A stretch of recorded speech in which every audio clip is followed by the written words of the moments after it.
What is going on? You are listening to TAGSPodcast, aka Talk About Gay Sex Podcast, celebrating 6 years of podcasting. This is episode 508. I am your host, Stevie, alongside Jeremy Ross Lopez. How you doing, Jeremy? I'm very good. How are you? Pretty good. On Columbus Day, when we celebrate this, Indigenous Peoples Day, as other people celebrate it, but doing pretty good. How, of course, joining us is Kodi, Maurice, Doggette. How the hell you doing, Kodi? Hello, darling. I'm doing wonderful. It's good to be here with my booze. It is really good to be here. And, lots going on in the world. I'm glad we are here. We are sending prayers over to Israel and what's going on over there. I don't know if you saw some footage, but there was a music festival and it's really bad, I think, right now. And so our hearts and thoughts and prayers are to the people there and the Americans that are still caught in Israel as well. So it's very scary. So yeah, it's messy over there. Yeah. And so we have to, before we get into it, Jeremy, I was looking at your social media and you saw Kim Petras this weekend. I did, and she was amazing. Wow. What can you tell us about it? Because I saw some of the staging. I saw a bed on stage. Her costumes look great. First of all, how did she sound? What did she She sing? sounded really great. She sang a lot of her top hits. She sang her song that she sings with Nicki Minaj. Right. She sang a few others that I knew and then a bunch that I didn't know. I'm assuming they were from either her first album, but also someone said that a lot of them were her songs before she hit it big as well. Right. Mhm. So it was a lot of throwbacks and stuff like that. Those I didn't know so much, but she was amazing to watch and see her perform in general, and the crowd was sick, and her outfits and everything were awesome. The themes, and it was called Feed the Beast, so it was a lot of dark, sketchy, scary, all creepy crawly type of dancers and show. And then at the end she made it light and bright with a rainbow and a crystallized dick on the stage. Oh, yeah. And she danced all over that disco dick, and it was cool. Perfect. It's so funny because over the weekend, Kodi and I were at our friend's house in Harlem, and he enlightened us about an album that he was calling the Halloween album, but it's really a mixtape called Turn Off the Light. And he was playing a couple tracks off of it. Actually, it's really dark and ghouly-like, but not silly. And I wonder if she did some of those, I bet.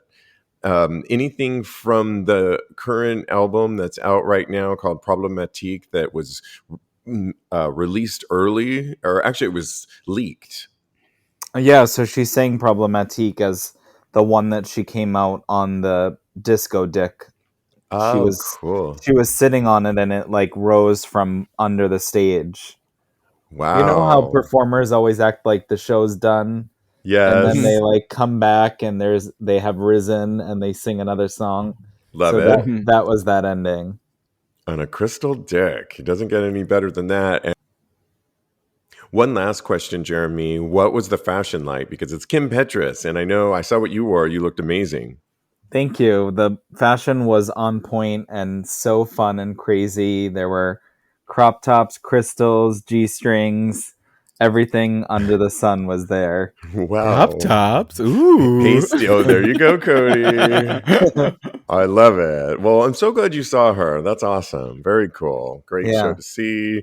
Well, it is Hispanic Heritage Month here in the States. And today, Plus Magazine, HIV Plus Magazine, remembers Pedro Zamora. Do you guys remember Pedro Zamora from the real world? Yes. Back in the day, we're remembering Pedro Zamora, who we sadly lost to HIV and AIDS almost 30 years ago, but his legacy continues, and it's observed from September 15th just for a few more days till October 15th. And Zamora would have been 51 this year, but back in the 90s, MTV The Real World, San Francisco grew, I think it was the first season, right? If I'm not to be mistaken. New York was the first season. I think San Francisco was the second or third season. Okay, thank you. And everyone grew to love his charismatic energy, his intelligence. He was handsome. He was a young activist, and until his untimely death to AIDS-related complications. And it really rocked a whole generation almost 30 years later. And he was only 22 years old when he passed away, but was still able to make a huge and lasting impact on the public's perception of what it meant to be living with HIV and AIDS. You can imagine at the 90s, it was not the early, but it was, we were still scared of that disease, and he had such an impact on being the face of somebody that was living with HIV, and I think he made a great, huge impact. I'll post the rest of this dedication to Pedro Zamora on TAGSPodcast.com, episode 508, and today we salute Pedro Zamora. Rest in power. Yes, for Hispanic Heritage Month. So, all right. Well, let's get into some more music news. And this week, actually, Troye Sivan is dropping his brand new album. It's finally here. We all know the song Rush, that's been the summer hit. And the album's going to be called Something to Give Each Other. And he posted the track listing of it on his Instagram. Rush is the first song. What's the Time Where You Are? One of your girls in my room, Still Got It. And that's the first side of it. And when you click to the back side of side B, you get his ass. And he's only wearing socks. And it's really hot and a great way to tease the album listings. I'm posting it in your conversation right there if you guys want to take a look at it. But the second side, B side, has songs that are very intimate, and it's really all about having fun, being in the club, connecting. And second side's Can't Go Back Baby, Got Me Started, Silly Honey, and How to Stay With You. I'm really excited about this album. First of all, you guys excited about this album to come out October 13th? Jeremy? Definitely. Oh, yeah. I love his music.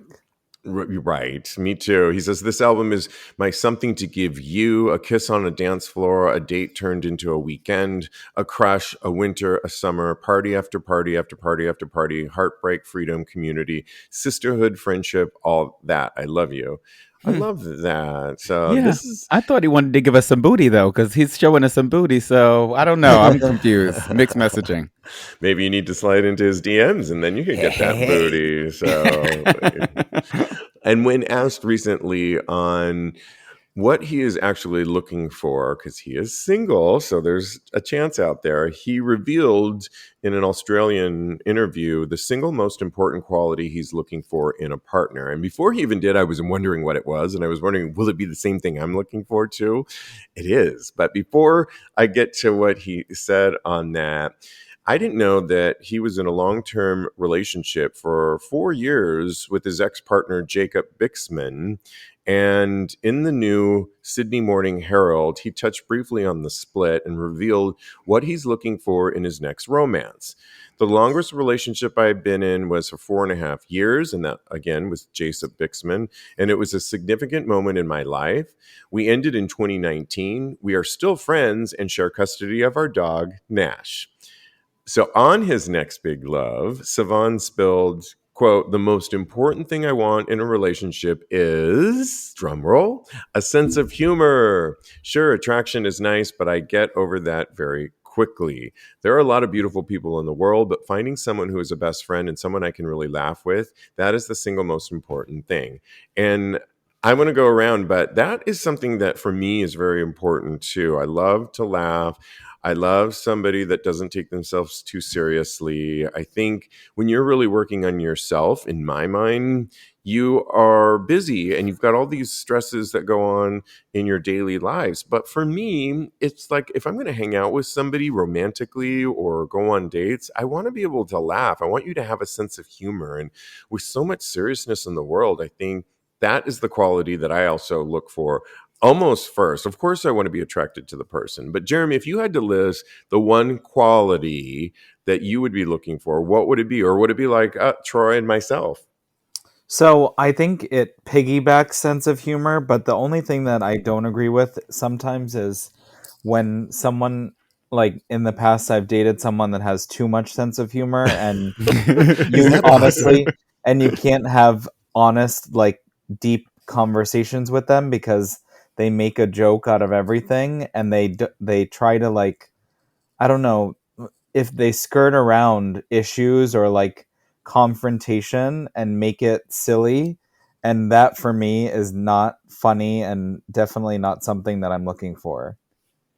That's So so I interesting. would say personality first and humor second. Okay. I like good personality and outgoing, and or I don't mind shy either, but I think personality trumps sense of humor, and I think that sense of humor would be my next one after personality. Okay, so now I hear what you're saying too, because I don't think I want a class clown either. And with everything that's going on in the world, I want to know that I could share things going on in my life or talk about the state of the world that's going on that isn't always a joke. And so I want to be able to get into some deep conversations too.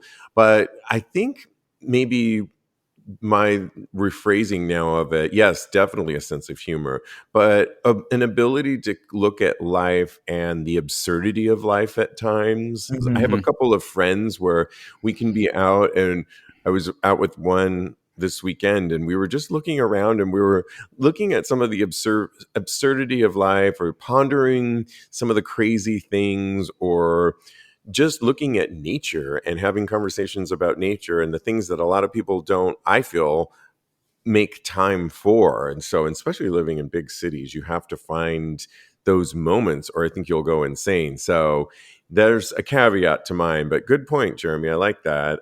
Yeah. Kodi, what about you? What would be the one thing, the number one thing you'd be looking for in a partner that maybe you didn't have in your current last Ooh, relationship? you went there. Oh my goodness. Wow. Okay. Now I'm Well, taken aback. because Troy just got out of that relationship and he was reflecting on Yes. that. Yeah. So, Yeah, okay. Shots fired. No, besides a crystal dick, I mean, it's so hard to pin one certain thing down, but I would have to say chemistry, because I do think that that has a lot to do with how, and it's how you relate to one another and how you are able to get along. And I think that just really compatibility, and I know that's like not really definable, like a sense of humor or a personality. It's just something that you got to feel out. You know what I mean? yeah, no, definitely. It's chemical. It's a part of science. So I get It's it. biology, It's baby. biology. Yeah. Okay. Good. I like it. Well, the album comes out October 13th this week. So we will give a review on it next week. And after we all listen to it all weekend long. So, Cute. yay.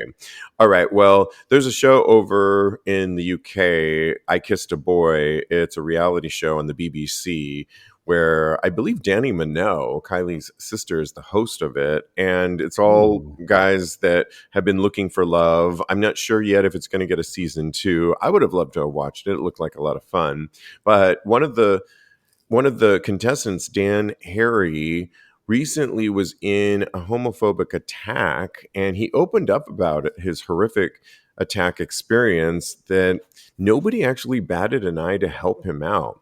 He was on the tube, and he said, I saw a group of 3 guys, probably in their 20s, spot me as I was walking into the tube station platform. They followed me onto the platform, surrounded me, and threatened to push me onto the tracks in front of the train while asking if I was gay and calling me slurs.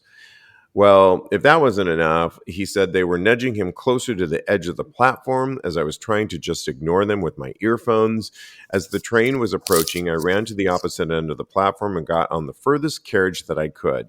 As the train then departed and stopped at each stop, I could hear them walking down the platform, checking each carriage for where I was. Geez. I Wow. remember by the third stop, they were at my carriage and started shouting slurs at me through the carriage doors. He goes on in this telling of this horrific experience that ultimately they confronted him in a carriage. We call them cars here in the States, but a carriage that was filled with lots of people, and nobody even came up to him, and he was able to get away overall, but nobody did anything. And he says after experiencing all this, he's decided to partner with Stonewall and to help demand change and help LGBTQ plus individuals report such incidences.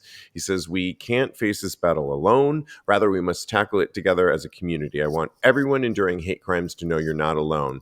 That part of it, Jeremy, I really like a lot, is that he's turning a really awful attack that happened to him and partnering up using his newfound, I mean, he's a newfound reality star, if you will, and using his current platform, getting some press, but to partner up to encourage other people to at least stand up or say something, but also be an ally as well. Do you think what he's doing will have some sort of impact with his platform? And what do you think of the whole situation? Definitely. I think it's a terrible situation, and I think that's a great move towards something better and hopefully providing just safety for others out there in the same situation. And I mean, it's terrible that an audience seeing that wouldn't even say or speak up or do anything. It really is terrible. I mean, there's a power in numbers, I believe. And I think if just a few people decided to say something and say, hey, like, get away from that guy, stop it, you know. But what are your thoughts on this, Kodi? Because I was sharing with you just walking down the street recently, I heard some guys on a Saturday night in a car drive by, not directed at me, but say all Jews must die. I heard that coming out of a car Saturday night. And then I was walking down the street to get my hair cut, going to my barber shop, and I heard faggot. Not sure if it was directed at me or whom it was directed at. I live in a fairly somewhat gay neighborhood, so it could have been me, it could have been somebody else. I'm not sure. But these are things that are happening in this case, London, in our case, New York City. I'm imagining they're happening all over the world. And what do you think about what he went through and how at least he's doing something to kind of stand up for this? Yeah, I think it's becoming all too common, and it's really scary, honestly.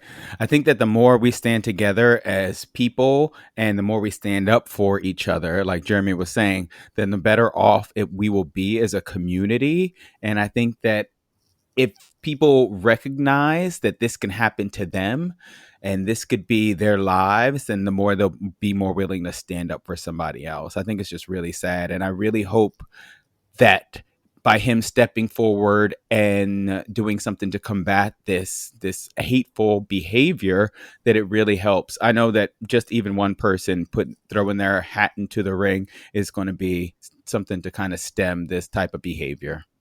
Yeah, I do too. And just this week, October 14th, the Human Rights Campaign will do their annual national dinner Saturday, where First Lady Jill Biden and President Biden will offer their remarks. And it's not the first time they've been at the HRC dinner before. The Biden administration has been exceptional advocates and change makers for our community, LGBTQ plus, across this country and the world.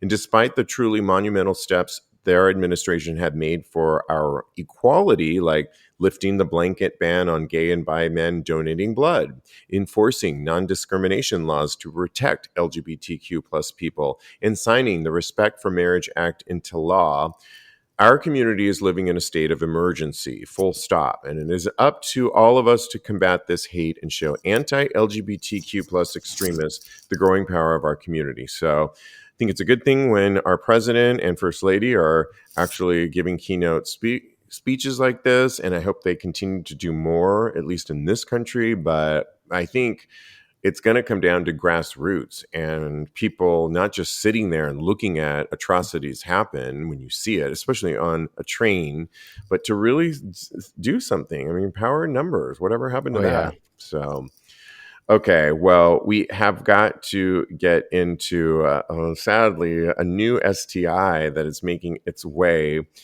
It's Mgen, MGEN. It actually stands for Mycoplasma genitalium, MGEN. And there's a good chance many of us don't even know what it is. But despite a 2018 survey concluding around 1.7% of people 18 to 59 in the US actually have the bacteria. Whoa. So it's turning up at STI clinics with urethritis.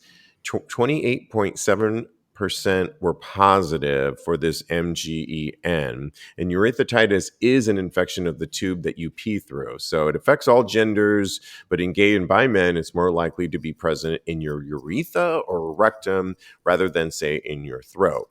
And some things to look for if you have a burning pain or burning sensation when you pee, itching, or a discharge from your penis, because sometimes there are no symptoms. Those would be some of them. And it's unknown if men with MGEN who have no symptoms will face long-term consequences. So why don't we haven't heard of this? Well, it's just not prioritized right now, but clinics are doing more testing for this. And if you find yourself, one of the recommendations is if you find yourself thinking you have an STI, getting antibiotics, because sadly it's been shown to be antibiotic resistant, although there's some things they can do, then they are saying you might actually have this. So in other words, if you got something and they thought it was one STI and it's not seemingly going away, or you're still kind of experiencing these symptoms, the burning sensation that I spoke of earlier, then you might, and it's lasting longer than you think, then it could be actually this. And so all they're doing is telling people, clinics and doctors, that this could be on the rise. So it's like one more thing to add to the mix that they're not necessarily testing for. What you can do, though, is you can at least make your doctor aware as one more thing, bring it up to your practitioner and let, at least we're getting it into the ethosphere of conversation. So, yeah. Wow. That's a lot. One more thing. That's crazy. I know. It's like really one more thing that we got to look out for here. But at least I do think at least we live in a time now where the news is getting ahead of it. And when clinics are seeing patterns like this, they're putting it out there. And so that could get the science to move quicker to sort of combat some of these things. Yeah, I like my urethra. Exactly. Me too. Okay. Well, you brought this to my attention, Kodi, earlier today, and I saw it as well, where apparently there was a conversation online going with this bottom's message to less endowed tops, and it had a lot of the gays raving. So it was in a forum, Ask Gay Bros, on Reddit, and one self-proclaimed bottom has flipped the script with a message for small dick tops. This is what he said. Different sized dicks obviously feel different inside. Girthy dicks feel great, but the stretch feels good. Long dicks feel good because it gets deep, but our G-spots are like 3 inches inside. Mine is 3.5 inches. So for me, a 3.5 inch rock hard dick working on my G-spot, that is fucking incredible. Smaller dicks tend to be harder, I think, and tops normally like to go balls deep, which pushes bigger dicks past the G-spot. See where we're going with this? But as the 3.5 inch dick constantly working the G-spot. So be happy, they wrote, if you have a small dick and learn how to work the G-spot. We all know what the G-spot is. People had a lot to say. And the best dicks I've ever had, somebody wrote, were average length or maybe slightly shorter, but real girthy. The 2 best tops, somebody else wrote, I've ever had were both of average small size. It was mind-blowing. Hands-free cum with one of them and everything. Somebody also said that a lot of, and I don't know if this is true, this is this person's opinion, and then we'll get into what we think of it. But they wrote, from my personal experience, white, straight, or gay men are notorious for fetishizing big dicks And even though I know I'm bigger than average, the pressure makes me super uncomfortable. All sizes can be great. I wish we worked more towards defying those stereotypes. And this post helps with that. So a lot more on that. But first of all, Jeremy, do you agree that average to smaller dicks can actually please a bottom more than, say, the hugest cock around? I would have to agree. I think if you know how to use it, then that's really all that matters. And I do think that a lot of times when it's too big, it makes it less pleasurable depending on the person. So depending on who's receiving, uh, if they're used to that or they've trained themselves to take it, it's a whole different thing. But on the norm, I think that, like they said, girthy and more on the average to smaller side, I think probably does the deed, especially if the person knows what they're doing with it. But I think knowing what you're doing with your dick in general is always good and important. And so I think that no matter what size you have, I think that's important to know what turns on someone that you're fucking. Yeah, if you're going to own a power tool, know how to operate it. Let's just put that Exactly. out there. But I have to agree with you in many ways. And as a former, I say former because in last several episodes, I haven't talked so much about this. I used to be such a size queen, but a lot of it had to do with just more of the worship of a big cock. And I'm talking about touching it, sucking it, all those kinds of things. But the amount of work that it takes to take a huge, thick cock it takes that much more work, right? And so I love what this person is writing about, and I think it makes so much sense about how big our actual, to get to that G spot really is. It's not, there's only so much space up there. So if you're going to hit it, if you're that much bigger and you're slamming it in there, you're going beyond the G spot. And then it's not even really pleasurable. So you can actually, I've had great sex with guys with average to smaller because I think there really isn't that much space in there and you're stretching it out. And so Yeah. it does make sense that you're going to have a really great orgasm. But like what you said, it really does come to who is attached to that dick and do they really know what they're doing. And so that just makes so much sense to me. Kodi, what are your thoughts on this? I mean, you brought this to me. What do you think of this conversation? I love it. I totally agree with you guys. I think that it's more important that you know what to do with your dick, no matter what size your dick is, because if you have a huge, huge dick, then you need to know how not to injure people and how to actually make sure that it's pleasurable for the bottom, because you shouldn't be all about your self-pleasure. And me personally, I would say bigger than average dick. It's not huge. So I get what that guy is saying about black men and the whole stigma of having to have a gargantuan penis and having to live up to that. That's a lot of pressure. That it really, really is, because that you think that you are not really fulfilling someone's fantasy, and you that starts to weigh on your mind a little bit. At least it did for me, because I don't have a monster penis, I feel like. But I do know what I'm doing with it. I know where the G spot is. And as someone who has, I feel like a bigger than average penis, I like to vary my stroke from where the prostate is, and then also putting it deeper into like balls deep, basically. So I think it's the motion in the ocean, baby. That's what they always say, right? Hey. Yeah, I mean, I think it's just a good conversation to put out there for people to discuss that not everyone is going to be this huge size. And you're right. Get more, even whatever size you have, get more in touch with how you're putting it in your bottom.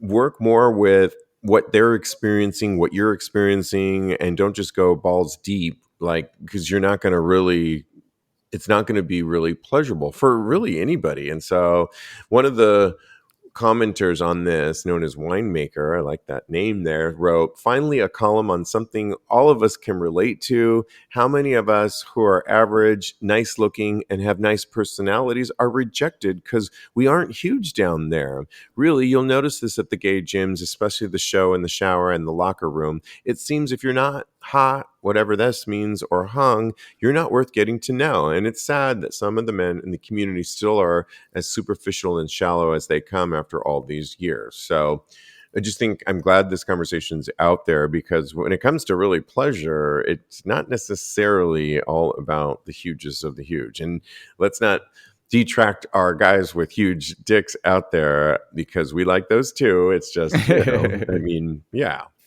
Okay, well, I'm going to show you guys the artwork. I'm going to put it on the comments section of a brand new. This is a really interesting series that's going to come out, and it's going to debut on OnlyFans. OnlyFans is going to get a steamy original series from John Cameron Mitchell. If you know John Cameron Mitchell, you'll know Hedwig. And Short Bus, I believe, is another thing he's put out there. He's very controversial and out there and just amazing. And this groundbreaking digital play fusing theater, film, and mixed digital media into an epic multi-week online event. And it's a coming-of-age story detailing how the internet distorts reality and leaves a mark on the young and online body. It's called xXPonyBoyDerekXx, and it's following an 18-year-old OnlyFans creator in real time as he explores a fraught path of autonomy, capitalism, sexuality, and survival amid the demands of physical commodification in a virtual world. Do you get all that? But yeah. I think what's really cool about this is I believe it's going to be like you'll tune in on certain days and it'll be in real time, and it really is going to incorporate theater, graphics, but it's going to be this one guy, this xXPonyBoy Derek, as the main character, as he kind of lives out some of these real life things. It's going to be directed and fictionalized, of course, but final scenes, he has this mask that he's going to be wearing in it for most of the time, this orange ski mask, and you won't get to know who he really is until the final scenes. And people like Boomer Banks and Personality will be in the show as well towards the tail end. So we love Boomer. Cool. I think it's kind of cool. This is something that I think it's using a new form of media, OnlyFans. It's taking somebody like a really avant-garde filmmaker, theater person like John Cameron Mitchell to create something so cool like this. It's got other people backing it as well, but I think it's using new media with telling how we tell stories today. I'm here for it. I almost want to, I think I want to actually follow this and see it in real time. Jeremy, would this be something that would catch your interest? What do you think about this? Yeah, I think it sounds really cool, and I love the artistic route of it. Me as well. Yeah, it's very artistic, and I don't know, it's kind of cool. Would you watch this, Kodi? And is this something in your wheelhouse that you would want to enjoy? Oh, definitely. I really would love to see an inside view of what it's like to be an OnlyFans creator and kind of get to know this pony boy guy and see what his life is all about. And it seems a really interesting take on it. So, and I trust John Cameron Mitchell as well. So I can't wait. John Cameron Mitchell is said to have an announcement premiere date, which will be coming soon. So we'll know more about it in the coming weeks. And yeah, I'm here for it too. I definitely want to check it out. Apparently, as you go along in the series, it's going to turn the cameras back at its viewers to question even your take in this whole experience as well. Wow. So you are almost participating in it in many ways, and will question, as they say in the press release, your own relations to porn and all of these things that it brings up. And so that's powerful art media, but we all better be ready for it because it might bring up stuff we're not ready for. But, Oh, she but ready. yeah, okay, good. I think I am too. Well, there is a documentary that's been out. I don't know if you guys saw it. It was called White Hot: The Rise and Fall of Abercrombie and Fitch. It came out in 2022, which really looks at the CEO who did his own company, you know, just took advantage of a lot of the models. And the former CEO of Abercrombie and Fitch, Mike Jeffries, and his partner, Matthew Smith, well, now they have come under fire after allegations of their involvement in things like hosting sex parties and exploiting aspiring male models. These disturbing claims have surfaced as part of a BBC Panorama investigation into Jeffries, shedding light on a concerning pattern of behavior. And what they're looking in this is like the highly organized network that these guys alleged and used to recruit young guys for not just modeling, but for their parties, for offering them money to do things like sex acts in the Hamptons. And then they would Ooh, be wow. promised, you know, gigs that they would be part of the models. And if you remember a lot of those ads back in the day, those huge catalogs that they did, they were like books in and of themselves, Yeah. running around naked. And so to get into one of those at that time, I remember I've never been a fan of Abercrombie and Fitch. I always thought, and this is, they talk about this in the documentary, if you guys haven't watched it already, of just how white centric it was, how it didn't Mm-hmm. represent everybody, and how actually people like Mike Jeffries was known to be pretty racist. And so staff members working for them have said this in that documentary. And so I guess the first question is Jeremy, did you see this documentary? Were you ever a fan of Abercrombie and Fitch? And do you think it's about high time that these guys are investigated?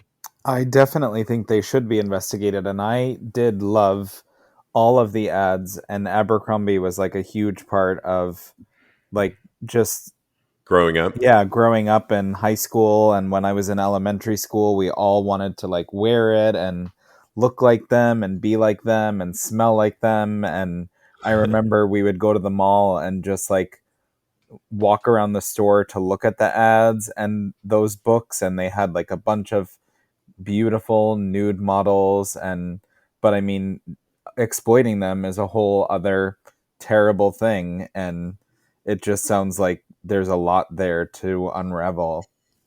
Yeah, if you want to see, I'm not sure if you saw that documentary that came out last year. No, I didn't. It's really worth a look. Again, it's called White Hot: The Rise and Fall of Abercrombie and Fitch. It came out in 2022. It's on Netflix. I really recommend it. They do a good job of really accounting how Abercrombie and Fitch became a phenomenon, as we all know. And I could see where it would have been in your era, right? And I was a little bit beyond all that, and I think it was in my, it just didn't speak to me, but I could see Hmm. where it was mesmerizing to so many people. And I don't know, Kodi, what are your thoughts on this investigation that's going on? Some models coming forth now. Mike Jeffries and his lawyers say all the models knew what they were getting involved in, but when What? you're offered $500 to $1,000, as it's claimed in this report, as many of the models that to show up at these parties to perform certain acts, that it will then get you uh, into some of these catalogs. And I'm sure you remember those catalogs. Oh yeah, for sure. I cannot believe he said all the models knew what they were getting into. That's just so manipulative and disgusting and exploitative, and it's really just an abuse of power. It's insane to me. I've had people that have preyed on me before, and I've done things that maybe I knew that I was getting into them, but it doesn't necessarily make it right because you are using your power to make somebody else do something, and it's a mind fuck at the end of the day. In no case, any shape or form, can you use your stature or position over people for them to have sex with you is just disgusting. I can't believe that. And I'm glad that I wasn't. I mean, okay, I like the pictures of the guys in Abercrombie, but I was more Hot Topic when I was a kid. So yeah, I didn't really. Well, no one can deny the photography that that was used back in that time frame. I think it was a very famous photographer that shot a lot of those pictures back in the day, all black and white, and of course, it was. I think you were buying more into, and I'm using air quotes, a lifestyle at that time. I think the clothes were quite average and not really that interesting to me. Baggy and not a crop top, Kodi. And so, yeah, I just think you were buying into this lifestyle thing, and more than anything else, that you were maybe never going to be invited to if you were a certain color, or it was very, if you watch this documentary, you guys, things like even who they hired in these stores, excluding people that were people of color. And it's frightening to see that this wasn't really that long ago. I did work there too, in the seaport in New York before. Yes. You did? You worked there? Yeah, I worked at Abercrombie for like a year and a half when I first moved to New York. Oh my God. Yeah. What was your experience at the time? Well, everyone was an asshole. The managers sucked. They spray so much cologne every fucking day. It was just, it was not a great job. And it was retail, which retail can have a lot of ups and downs. And it was just like, I don't know, working for them, and a lot of the managers and stuff were much older, and they were just so rude and nasty, and they treated all of the younger staff like slaves. Yes, that's, you're speaking what the documentary says. And they called a sales associate models, like that's what they considered them. And I'm like, bitch, we're not fucking models. We're selling polos and hoodies. Thank you. You have got to watch this documentary, because I really would love to know your take on this. So we'll continue to follow up if people like Mike Jeffries are held accountable for that lascivious time. And are they, by the way, last question, is Abercrombie still around? I know it's not owned by Mike Jeffries anymore, but is it still around? Or it is still around, and they actually, I don't know if they just got a better like head of house or designer, but they definitely have a lot nicer clothes than they used to. And they started an athletic line too, like everybody else, but it's not stuff that you would have to have, but some of it is actually nice. Right. I think it's totally new CEOs, definitely feature more people of color, and it's not that era anymore. Okay, we'll keep following up on that. But Jeremy, I want your thoughts on that documentary for sure. Definitely. So, homework assignment. Okay. Lastly, we love to give advice. And, you can always write into us. You could DM us, any one of us. We'll give it at the end of the show. Or you can simply go to TAGSPodcast.com, where we give sex and relationship advice, solicited and non, and we love doing that here. Well, this one actually is just an advice for somebody on Reddit, and somebody wrote, "Sexual intimacy" is the title of it. They wrote, "Boyfriend only kisses me during sex, which is not frequent. His expression of sexuality only happens during sex. He is very cuddly, but it doesn't have a sexual edge ever. I don't think it's me, rather his deep internal homophobia.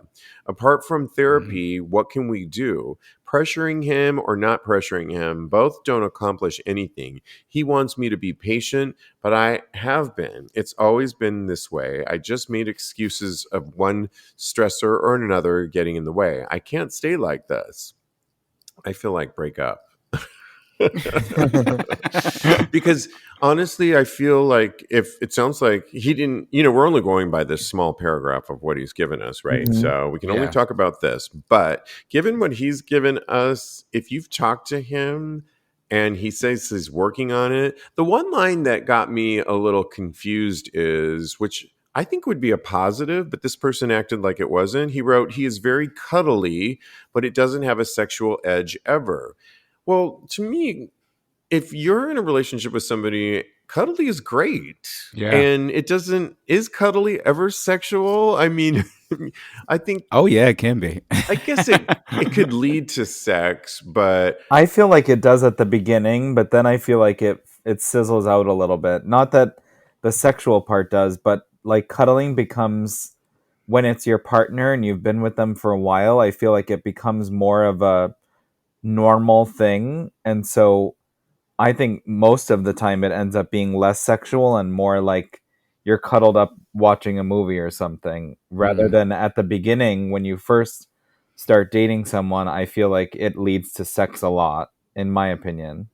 And then what about this idea, Jeremy, of, I mean, I guess now I'm understanding a little bit more. They titled it sexual intimacy. There is a thing, I'm sure, sexual intimacy. Romance is what they want, is I think what they're looking for is they want that connect. I feel like they feel they've been with this person for a long time and they want like, I love you kind of romantic sex, I guess. Or how do you interpret sexual intimacy? Well, it, like you said, it kind of sounds like they don't have it, and I don't know if it's something like, You it could sounds like teach. there's a spark that's missing, that even with advice it wouldn't change the way that their chemistry is already, like, where it's already at, if that makes sense. I think you're absolutely right, Cody and Jeremy and Cody. It's interesting to me. I will go on out on a limb and actually say I think a lot of guys, they're built the way they are, and if you're not getting that from your partner, I don't think you ever are. I just think it's a lost Wow. cause. I do. I just think there's a lot of people that I think guys in general, not every guy, but a lot of guys that if it's sex, they turn on the sex switch in their head and they can have really good sex. And they can, in this case, be cuddly and, you know, that warm and fuzzy thing, but they don't know that other side, those nuances that maybe is a more feminine trait that I think some people do have more of, and others people are never going to get it as much as you tell them. And I guess I feel for the person, but I think you either get over it because it doesn't sound like you're ever going to get it from this unless maybe you go to therapy. But what are your thoughts? Wow. Yeah, I hear you guys. The Jeremy said something that kind of stuck out to me. He said something about chemistry. And what about if this guy got his levels checked? We just had a conversation with someone that we know, and he was saying that his testosterone was low, something was off with his thyroid as well, and all of those things can contribute to a lower sex drive. So I feel like it maybe that could be something that could be affecting him. And if conversations and checking out your actual body chemistry to see what's going on doesn't help it, then I kind of agree with you, Steve. Maybe you guys are not meant to be together. Maybe they're meant to be friends or what have you, cuddle friends. I don't know. Well, the one thing I would say with what you just said is he never said that they're not having sex. So I don't think it's a lack there of sex. I think it really goes to what I was saying, the title of it. He wants sexual intimacy. He says at the very beginning, the boyfriend only kisses me during sex, which is not frequent. So that Oh, so isn't a testosterone lack thereof. It's he more wants more of romance. he's the boyfriend is simply separating life in general, and then when we're in the bedroom, then I can kiss you sometimes. But do you know what I'm saying? I don't think. And then I'm remembering something now that he said something about internalized homophobia, and Well, that that's right his thought. there, Yeah. yeah, that is something that can really, really affect how you operate with your partner. So I really do think therapy is the way to go. Wow, yeah, thank you for clarifying on that for me, because it's something that is really ingrained in people, and if you don't do something to actually break up that internalized homophobia, which that's what this gentleman that wrote in said. I think that can really, really affect you. So yeah, maybe therapy is the way to go, and just be patient. You got to be patient with your partner. You got to meet people where they're at. Yeah, I think if you can get your partner to go to therapy, that would be really great. A sex therapist, a gay sex therapist would be really ideal, where you could really kind of get personal about maybe where your needs, what you want in this, and we could get down to the root of your boyfriend and where he's kind of coming from. And maybe it will ultimately be some form of internal homophobia that your boyfriend could work on. And maybe it's something that he just doesn't have in him that you're never going to get. And you'll find that as well. And you'll have to decide, is this something I could go on with the way it is? So I don't know. It's a tough conundrum to get into, but It really is. yeah, we'll see. Good luck. And we'll see. Hopefully they'll write back in. Okay, well, always so much fun, you guys. Thanks for weighing in on all of this. You can always follow my co-host. You can follow Jeremy on Instagram. Follow him at JRossLopez. JRossLopez. Follow Kodi. He's a life coach at KMD Coaching. KMD Coaching, or his personal account at Mr. Maurice. Follow me on the gram. I am _Steve V. And go to the website, TAGSPodcast.com. All new episodes for Tags Live coming out this Wednesday. And we have special guests all month long, y'all. So stay tuned for that. Yeah. Guys, in the meantime, continue having hot gay sex.